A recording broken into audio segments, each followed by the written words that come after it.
Bonsoir à tous, c'est Anti-104, on se retrouve pour une nouvelle vidéo. Donc dans cette vidéo, je vais vous montrer comment créer une machine virtuelle. Pardon. Donc pour créer une machine virtuelle, il va vous falloir Oracle VM VirtualBox. Donc tout simplement en le téléchargeant, donc tapant VirtualBox, c'est le premier lien. Donc vous arrivez sur leur site, il faut aller sur Download. Vous téléchargez la version que vous voulez, donc si vous êtes sur Windows, c'est la version Windows. Pour les OS X, je ne sais pas ce que c'est ça, les Linux et les Solaris. Donc moi personnellement c'est un Windows Host, donc on prend ici, donc c'est pour 32 bits ou 64, donc ça télécharge une seule version, hein, ça marche pour les deux. Donc une fois téléchargé, vous l'installez. Une fois installé, vous allez avoir ce petit machin. Oui. Et donc comment ça marche? Alors il va falloir créer une nouvelle. Donc ici vous donnez un nom, donc moi je vais l'appeler XP. Donc ici c'est un XP. Hop, donc on fait suivant. Ça c'est la quantité de mémoire vive que vous allez lui allouer. Donc moi j'ai 8 Go, c'est assez énorme parce que j'ai un ordinateur fixe. Donc il propose de base 192 MO qui est largement suffisant pour le faire tourner. Mais si vous voulez faire quand même pas mal de trucs dessus, il vaut vaut mieux éviter de mettre si peu de mémoire. Donc soit vous mettez, ça dépend de votre configuration, mais ici vous voyez j'ai une barre verte. Et tant que je suis dans la barre verte ça va quoi, mais je vais pas monter. Alors il me propose que 5 Go lui. Enfin bon, je vais pas mettre 5 Go dans une version de Windows XP. Moi je vais mettre 1 Go, ou quoi que même peut-être. Bon allez, 1 Go, soyons fous, comme ça sera plus rapide. Donc créer un disque dur virtuel maintenant. Donc voilà. Donc en VDI. Alors dynamiquement alloué, ça sera une valeur qui va augmenter, c'est-à-dire si par exemple le système s'installe, ça fait un peu moins de 2 Go je crois. Donc il fera à peu près, on va dire, 1 Go dès le début. Et puis petit à petit que vous allez mettre des choses dessus, la taille va augmenter en fait. Et ça sera légèrement plus long quand vous allez mettre des trucs sur votre session, donc dans VirtualBox. Mais bon, c'est pas ce qui fait, c'est pas énorme non plus.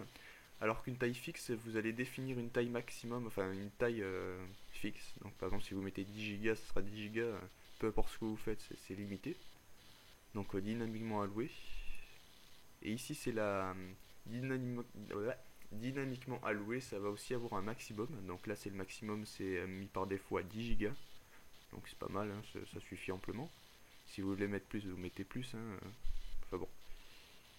Créer. Hop, là déjà on a notre petite machine. Donc on va vérifier déjà que tout est bon. Ok, donc les dossiers partagés, on verra ça après. Hein. Hop, ça permettra. Ah oui, alors ici, on va aller sur le petit truc vert. Ça c'est Windows XP, mais c'est en anglais. Donc là, je vais vous donner le lien. Donc je l'ai ici dans le petit bloc-notes. Je crois que c'est celui-là. Non, c'est pas celui-là. C'est un. Donc ça c'est le point ISO de Windows XP qui est obligatoire, sinon vous ne pouvez pas le lancer. Donc le lien de téléchargement, je le mettrai dans la description. Vous arriverez sur ce site. Il ne faut pas le fermer parce qu'il y a un truc qui permettra d'activer ce Windows. Donc étape 1, hein, simplement télécharger Windows XP Professionnel Service Pack 3 en français 32 bits. Donc c'est l'original à télécharger sur le site officiel. Seulement il faut une clé d'activation pour l'activer, et comme il est gentil, Majax ça s'appelle 31, il faut cliquer sur celui-ci, je crois, rentrer le serial. Je crois que c'est ce lien. Donc là il faut attendre, please wait, skip. Donc là il y a une pub, on la ferme. Truc cochon en plus. Et là on a la clé, donc voilà. Tout simplement ça marche pour Service Pack 0, 1, 2 et 3. Voilà. Hop, donc une fois que ça c'est fait, on peut fermer tout ça. Vous l'avez téléchargé, moi je l'ai mis sur mon disque D. Voilà. Donc vous voyez en français et tout, je l'ouvre.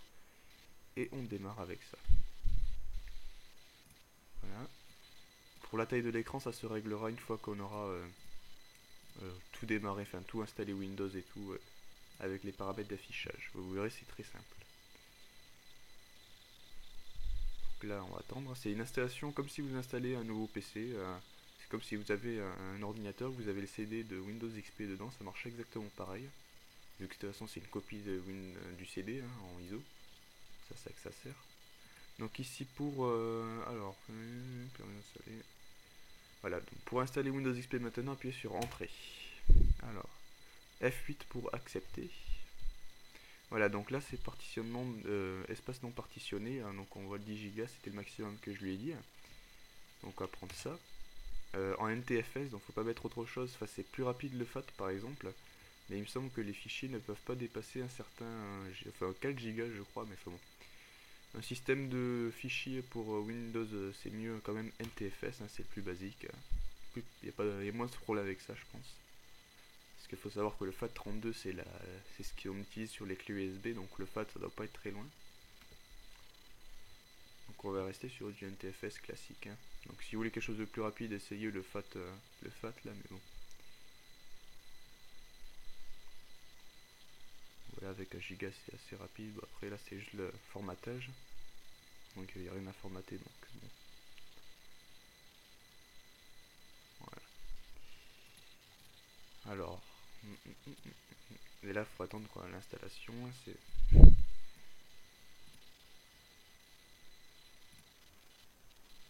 Je vais regarder dans une configuration si je n'oublie rien. Le système, oui, vous pouvez modifier toujours hein, une fois que vous avez éteint la machine hein, et tout, pas sauvegarder la machine parce qu'on peut sauvegarder en faisant la croix. Donc c'est vraiment éteindre la machine, vous pouvez modifier la mémoire vive et les ressources allouées de un processeur. Normalement on ne peut pas monter le nombre de processeurs, j'en ai que 4, je ne peux pas en mettre 2 ou 3, c'est limité à 1, mais je peux choisir combien de ressources et, je lui autorise à utiliser. Donc voilà, l'affichage, ça c'est la mémoire vidéo, donc je pourrais mettre plus là, mais par défaut ça se met à 18 MO. Donc si vous utilisez des jeux, vaut mieux mettre un peu plus en 28. Moi de toute façon j'ai 1 giga de carte graphique, du coup ça me prendra pas grand chose.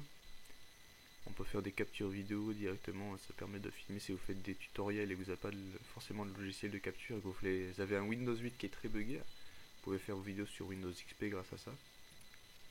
Le stockage, bon ça on s'en fout, le son, réseau, port USB. Et voilà, après ça c'est ce qu'on verra après, le dossier partagé. L'USB, il y a une petite manip à faire pour utiliser ça seulement sur le Windows XP ou seulement sur votre Windows. Mais bon, nous on ne va pas y toucher parce que c'est très bien comme c'est. Hein. Il suffit de mettre la souris sur le cadre et ça disparaît et elle s'utilise dans Windows XP. Donc voilà, on a déjà fait le tour de tout ça. Il n'y a pas grand chose hein, à modifier. Hop, hop. Donc moi j'ai déjà pu le tester en anglais avec la version que j'avais, que vous avez déjà vu dans mes téléchargements. Franchement ça ne bug pas. Alors vous voulez patienter, redémarrer, hop, on redémarre la machine. Ah. Franchement ça ne bug pas du tout, ça marche super bien. Donc no problème, donc voilà ça démarre. Alors par contre une fois que vous aurez lancé votre machine grâce à votre Windows XP 32 bits, voilà, bon ça dépend si vous prenez d'autres versions hein, parce que voilà. Ok.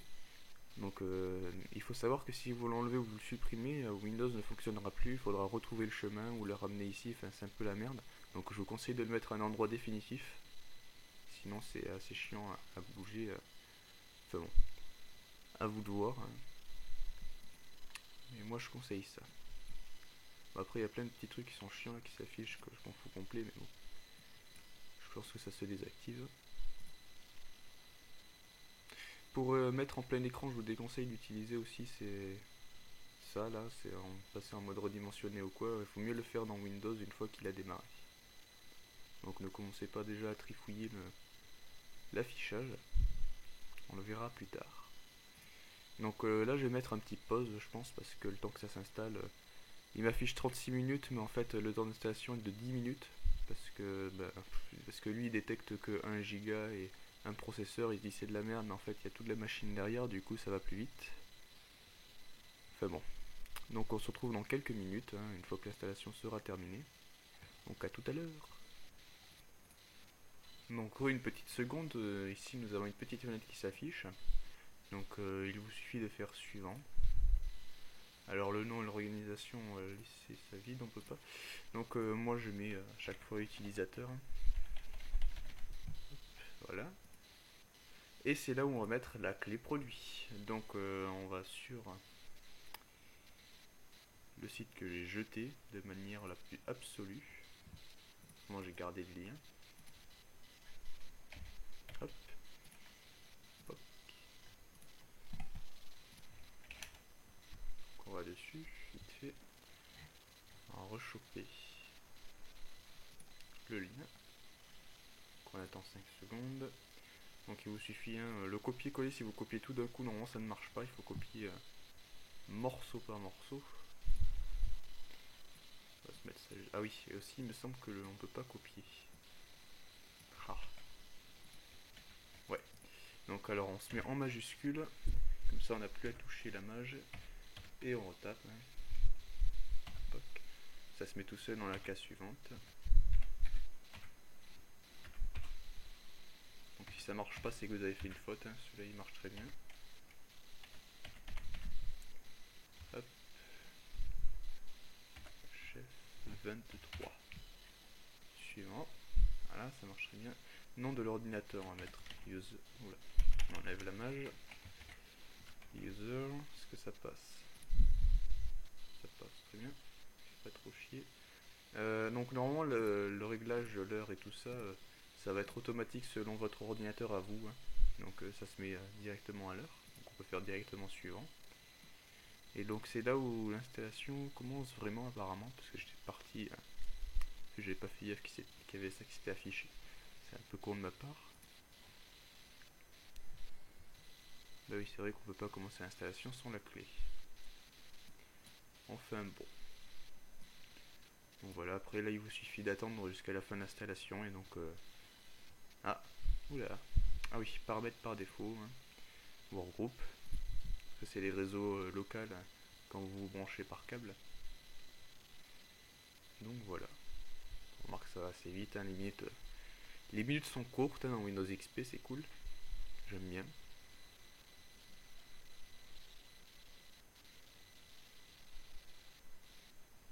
Je vais fermer la porte, parce qu'il y a la radio à fond.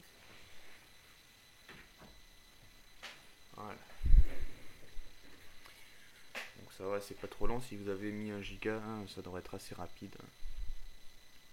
Sachant que Windows XP n'a besoin que de 512 MB pour pouvoir fonctionner largement correctement. Ça passe facile.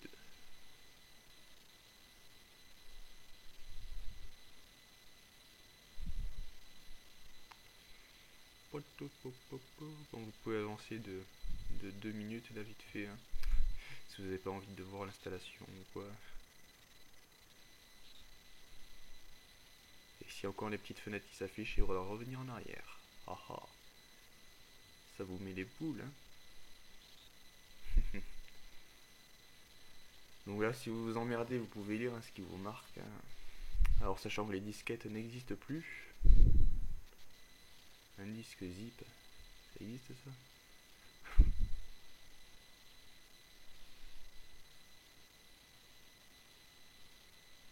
Waouh! Incroyable, il peut lire les DVD. Oh, les DVD rares.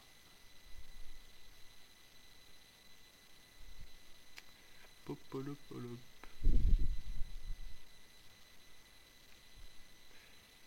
Donc une fois avec Windows XP démarré, fini les problèmes vidéo, souvent des problèmes de vidéo d'ailleurs si vous, parce que c'est pas pour rien si vous prenez Windows XP je pense.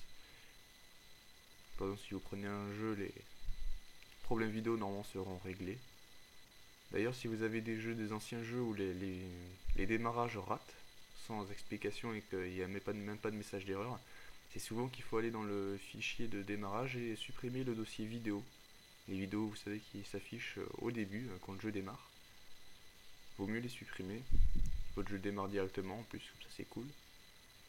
Et ça évite de passer par une série de bugs. Enfin bon. Petite astuce au niveau des jeux. Voilà, les minutes passent assez vite, hein, c'est cool. Ça fait 1 minute, même pas, je crois.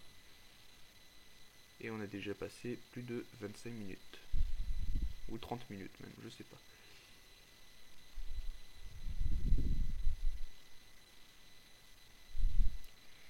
Hop, hop, hop.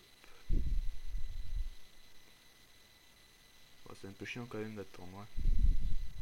Ça fait combien de temps? Ça fait 15 minutes.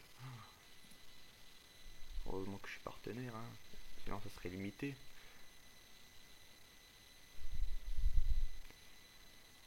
Voilà, fin d'installation. Poc.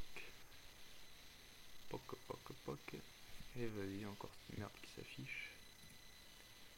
Ah, puis n'importe quelle touche là, si tu veux. Moi perso je touche pas de touche, hein. Je laisse faire, ça se fait en 2 secondes. D'accord. Et on a droit à un démarrage assez rapide. Ah, ouais, d'accord. Donc là il va... Encore il met l'écran à la taille qu'il veut, là, bon, on s'en fout. Si l'écran jamais est trop grand, vous faites annuler. Hein. Si y a un petit problème, vous faites annuler. On peut le modifier juste après, là, quand Windows aura démarré.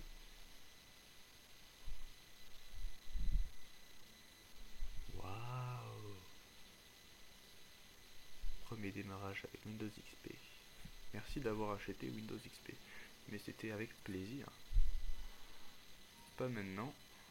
J'espère que le son de l'ordinateur n'est pas trop fort. Voilà. Et on fait ignorer pour la... Sinon j'ai peur que vous m'entendiez pas en fait. Donc on fait... on fait ignorer pour l'activation par téléphone. Et on s'enregistre pas. Ça sert à rien. Votre nom. Alors je crois qu'on est obligé d'en mettre un. On va mettre utilisateur. Vous mettez votre nom si vous voulez. Comme vous le souhaitez. Hein. Donc terminé. Et on passe à Windows. Avec ce bon vieux menu de démarrage, enfin menu, plutôt quelques lettres de démarrage qui vous informent que vous arrivez sur votre session. Donc voilà, pour régler la taille de l'écran, on va commencer par ça. Vous suffit de faire un clic droit, les propriétés. Donc c'est dans Apparence, non, paramètres, voilà. Donc là vous montez, hein, ça dépend, on va éviter de monter trop grand parce que sinon après ça prend toute la place. Donc voilà. Là c'est assez grand, ça va. On va rester sur du optimal. Hop, on va mettre en... Je sais pas comment on fait pour désactiver. La gestion d'alimentation.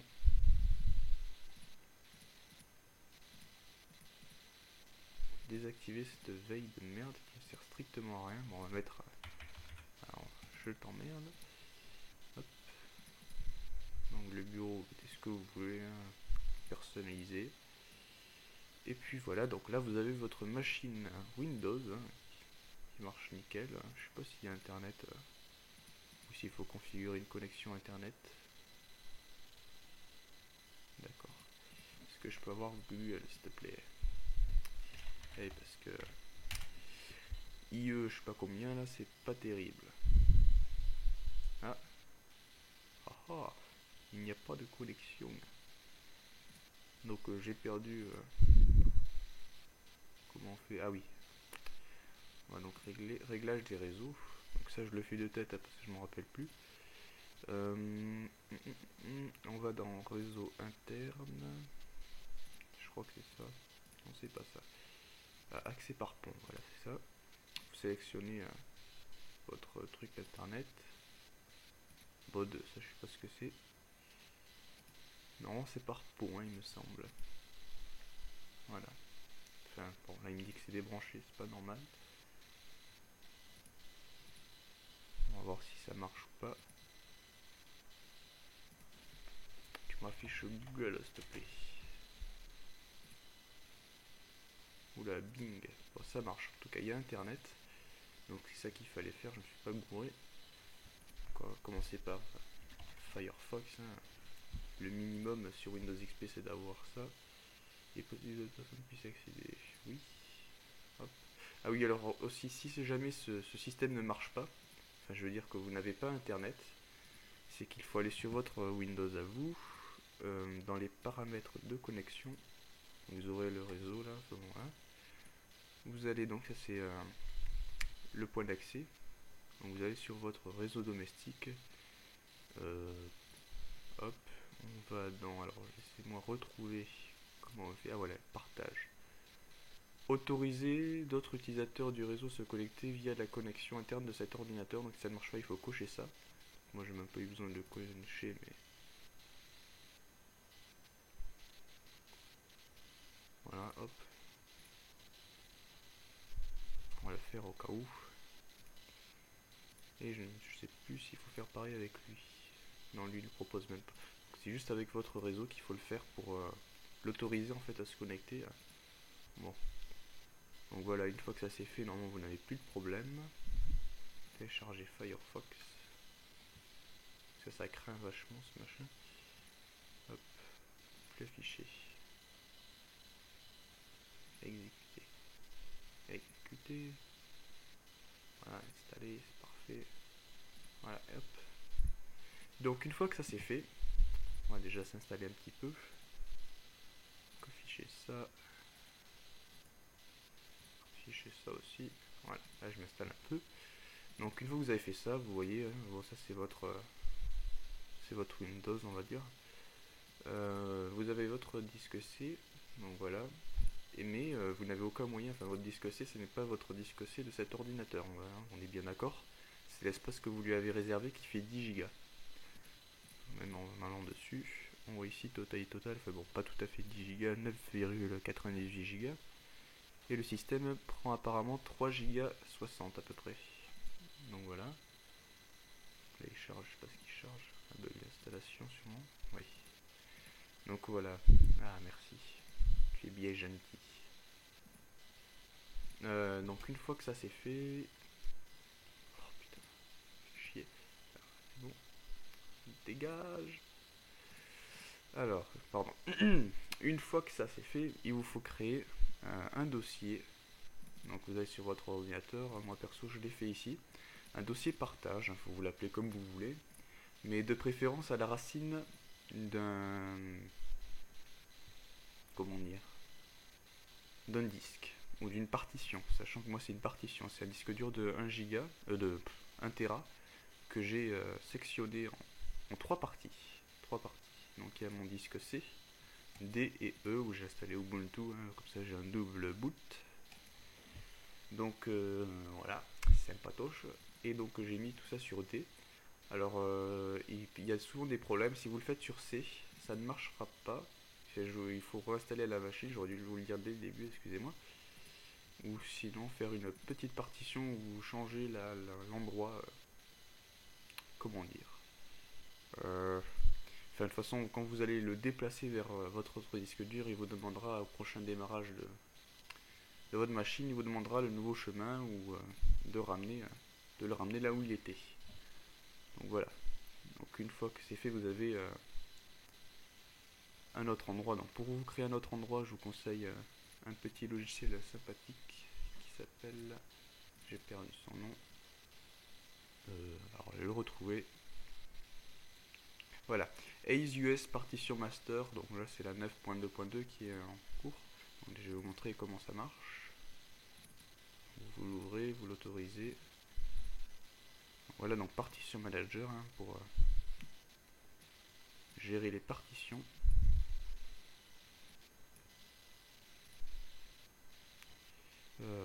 D'accord, si tu veux.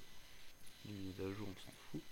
Et donc voilà, donc là vous avez toutes vos données. Donc pour l'instant tout ce que vous faites ne sera pas fait tant que vous n'aurez pas appuyé sur appliquer. Donc si vous faites des gros déplacements de données, vous changez beaucoup, enfin comment dire, vous changez une grosse partie de votre disque dur qui a des données dessus qu'il faut déplacer, ça vous demandera un redémarrage. Donc par exemple ici là j'utilise, voilà hop, on va faire resize. Donc là je n'ai pas besoin de tout ça, admettons que ça c'est votre disque dur C, vous le diminuez. Donc ici c'est la taille qui sera pas, du coup qui sera inutilisée. Donc voilà, donc là ça c'est 32 Go. Donc vous voyez 32 000 ça fait, en gros 10 000 c'est 10 Go. Donc là vous voyez par exemple, allez on va mettre 10 Go. Ok. Et là vous avez, bon 9 Go c'est pas tout à fait ça, mais on crée une partition. Vous la nommez comme vous voulez. Et puis du NTFS bien sûr. Et vous faites ok. Donc bon moi je vais revenir en arrière, voilà c'est pas appliqué du coup, voilà. Et ça vous crée un nouveau disque dur si ça vous demande pas de démarrer. C'est bon. Voilà, donc une fois le nouveau disque dur créé, vous mettez tout votre bordel dessus.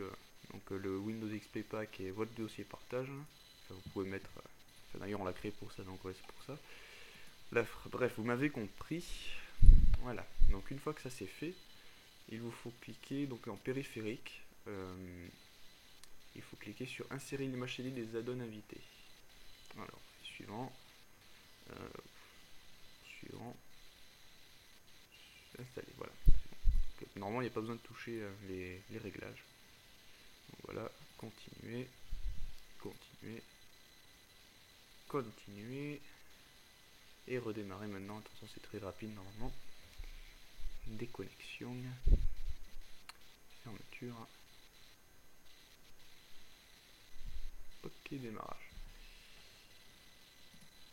Et laisse-moi choper la croix. Putain. Je se fait harceler par les petites annotations, c'est un truc de fou, faudra que je cherche comment les activer. Donc voilà, bon là on en propriété. Il faudra que je cherche un moyen par contre pour le rendre définitif. Ah, casse-toi. Là. Ok, ok. Voilà. Hop. Voilà, tout le monde est content, tout le monde est... Voilà. Alors, une fois que c'est fait, vous allez cliquer sur réglage et dossier partagé. Donc permanent, vous allez faire un petit plus. Vous allez sélectionner votre dossier, donc qui se trouvera dans ordinateur, disque D, partage. Ok. Alors configuration permanente. Ok. D'accord. Et une fois que c'est fait, donc là je vais vous mettre, je vais vous noter dans la description cette petite ligne à utiliser. Donc pour un CMD. Hop. Donc ici exécuter le CMD. C'est une commande Windows. Alors net use. Donc H, enfin il y a marqué H, mais ça sera la lettre sur laquelle se trouve votre dossier partage. Donc moi c'est D. On va mettre D. 2 points plus loin, 2 anti-slash. Donc Alt GR et la touche 8. VBox SVR anti-slash le nom de votre dossier partage. Et donc si c'est un chemin, il me semble qu'il faut le mettre là. Hein, donc vous mettez par exemple si c'est C anti-slash, enfin C2 points anti-slash, et puis voilà, vous mettez votre chemin. Vous savez comment ça marche normalement.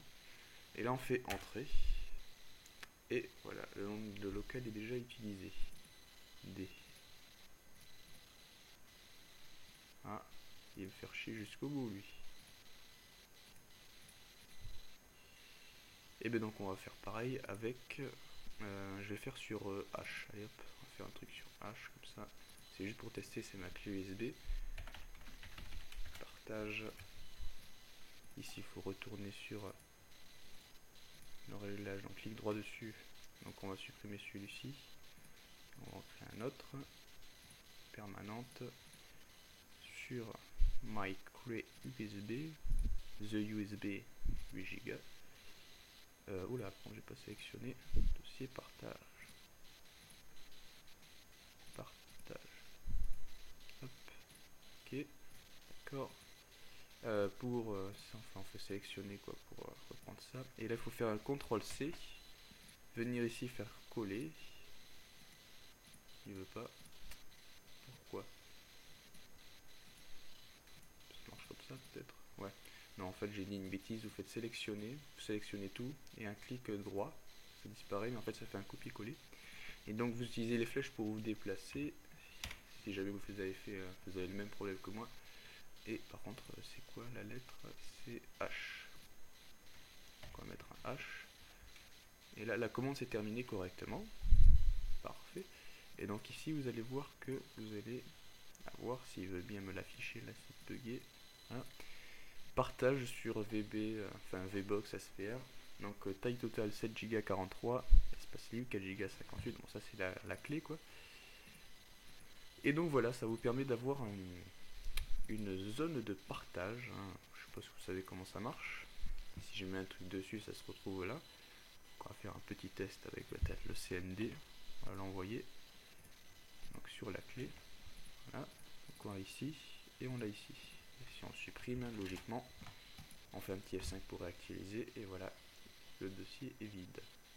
Donc voilà, je vous ai appris comment créer une machine sous Windows XP vous connecter à internet grâce au réglage des réseaux et créer un dossier partagé qui vous permettra de transférer vos fichiers.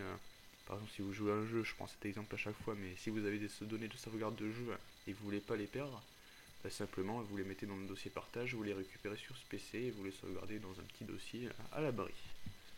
Voilà, ou même autre chose, vous avez des photos à transférer, ça peut faire n'importe quoi. Donc sélectionnez un endroit assez grand si vous voulez faire beaucoup de partage. Mais normalement, il n'y a pas besoin de plus de 10 Go, ça suffit amplement, à part si c'est vraiment vous transférez de gros fichiers. De toute façon, vous pouvez créer autant de dossiers partage que vous voulez. Donc voilà. Après, il me semble qu'il n'y a plus rien à expliquer. Vous avez votre Windows, tout marche correctement, Internet, tout. Vous pouvez installer vos jeux comme vous le souhaitez. Et voilà, donc j'espère vous avoir aidé avec ce petit tutoriel. Donc s'il y en a qui avaient eu des problèmes et j'ai pu les aider, c'est super. Et si vous avez d'autres problèmes encore, n'hésitez surtout pas à les mettre dans la description. Je vais essayer de vous aider du mieux que je peux.